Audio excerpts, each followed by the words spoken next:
You know, I love the Croptopia mod. It's such a peaceful getaway from the harsh speed of progress, where you can just enjoy yourself into the world of cooking. With over 250 different foods, crop, trees, all waiting for you.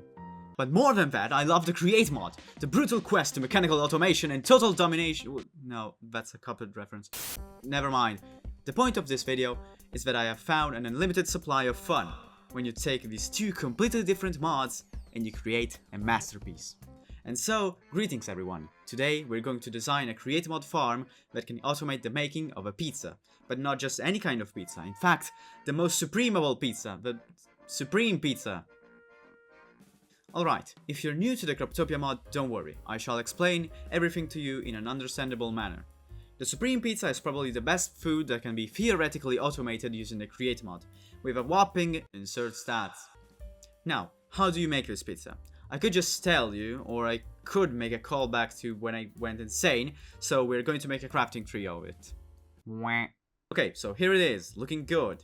Let's start from the easiest things to farm. The recipe asks for tomatoes, bell peppers and olives as line 1 ingredients. If you're a Create mod enjoyer like me, you'll definitely know how easy it is to make a farm for these. Windmill bearings, some blocks here, some harvester there, a chest, a storage container thingy, white sails, glue everything together and you got yourself a speedy contraption. And boy are these powerful. Next ingredient required is any kind of meat, but since we're smart, we are going to use the best option, which is tofu. You see, tofu technically counts as meat, but it's definitely easier to make than a completely autonomous cow farm. Tofu is made from soybeans that can be farmed with the previous method I showed, water and a cooking pot. Here we encounter kind of a big problem, unconsumed recipe items. When you use the cooking pot to prepare anything really, it isn't actually consumed and can thus be reused how many times you want. Also, because using 5 iron ingots for every food I want to make seems excessive. The challenge is to actually extract the cooking pot from the output chest and putting it back into the system, and my idea to do such is to use a weighted ejector, which is not only efficient, but also really fun to watch. The water bucket works in the same way, where the bucket goes into the output chest, but the added difficulty is that we have to fill it with water. That's where the deployers come in. You take the bucket, launch it into the deployer fills the bucket with water, and the chute brings it back into the mechanical crafters. Next up is the dough, and there's not much to say about it because it's the exact same as tofu, but with an extra step. We need the cooking pot, a water bucket, and flour, which is crafted with 2 wheat. So, we're going to need a crop farm that makes wheat, a segment that transforms it into flour and attach it to the same thing we did for the tofu. With a little bit of engineering, you can make a reasonably small dough converter. Also note, in this design I actually used 2 cooking pots and 2 buckets, which basically doubles the output by erasing the time it takes for the cooking pot to return and to the buckets to be refilled. Here we are, the last ingredient on our list is cheese. You can't make a pizza without cheese. Well, you can't make a pizza without dough either, I think.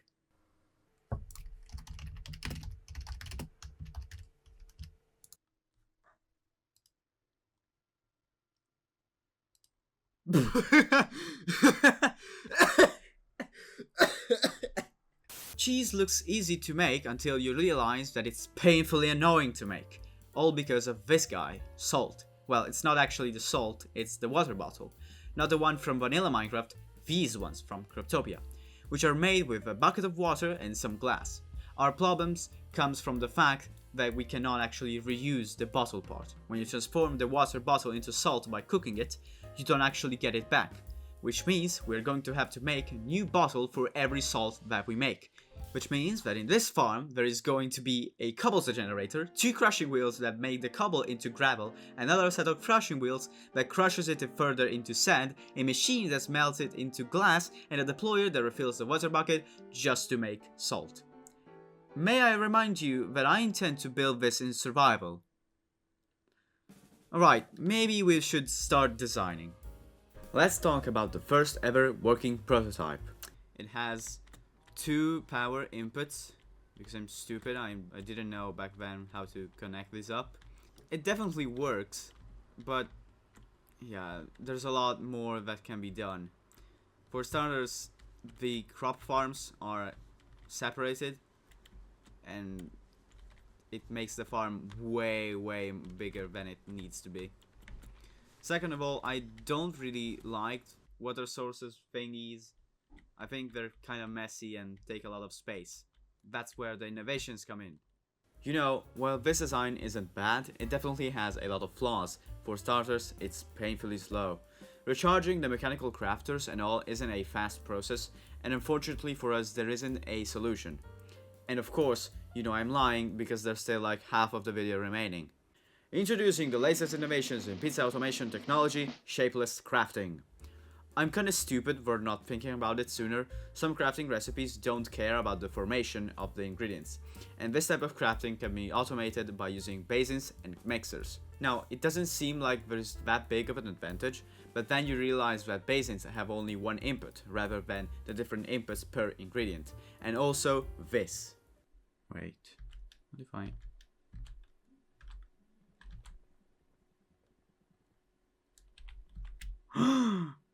Yes, the cooking pot isn't actually removed from the basin, meaning we don't need to move it around just to use it again. We need to do that for the bucket still, because we need to refill it with water, and would be cool if you could use direct water input instead of water buckets.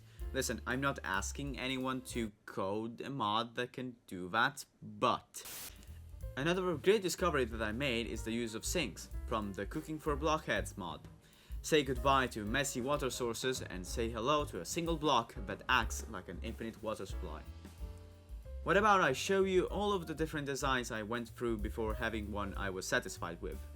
This one doesn't work. This is way larger. I don't even remember what this is. Is this a upwards item transporter that breaks physics? I really... What even is this? This is... With everything that I learned, I was able to make this design. This is a really compact pizza farm that it's a 12 by 14 by 13. Yeah, exactly. And the thing about this farm is that I actually used basins and mixers. The problem is that we cannot actually use basins and mixers for the final crafting and bottle crafting. That's because they just cannot be used. And with these, there's a certain limit on the amount of different items you can put in a basin before it kind of breaks and it's uncontrollable. So it's just better to use mechanical crafters. And fun fact, I actually built this in survival with my friend Kevo. Start. Whoa! No, how the hell do we trap a cow in there? The first ever supreme pizza of this world. I think. Hold on. Why is the tofu not... Hold on. Give it a second. Time to take a detour to the wonderful world of entangled chests. I say detour because this feature of the Kype mod is so overpowered that I consider it cheating. So I'm not actually going to spend that much time working on many designs with them. And it's not like I can make something smaller than what I'm about to show you.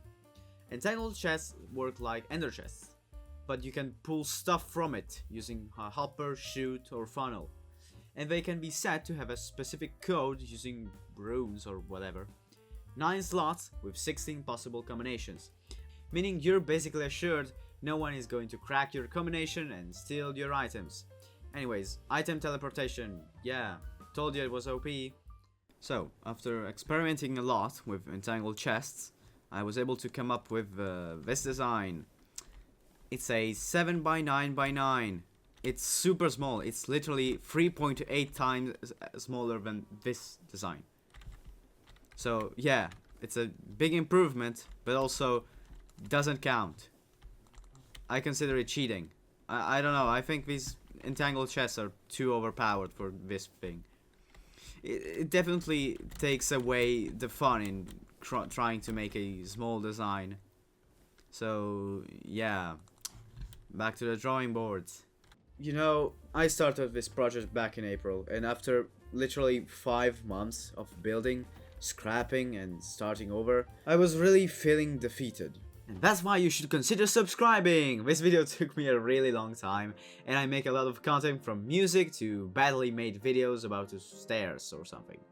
So yeah, consider subscribing and liking the video if you enjoyed it. Anyways, back to the real world where people press the right arrow a couple of times.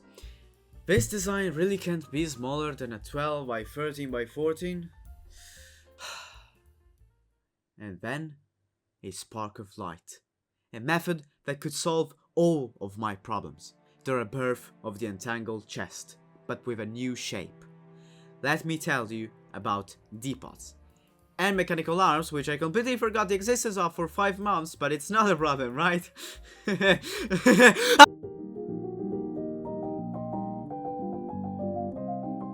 Say goodbye to weighted rejectors that can't even move items diagonally, and say hello to these funky guys who have an overpowered range.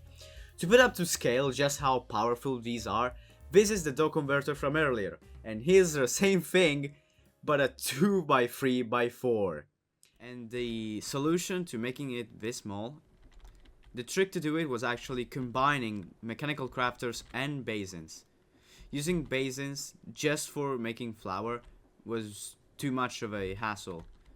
You can see here a couple of the designs I made earlier are kind of big compared to this one.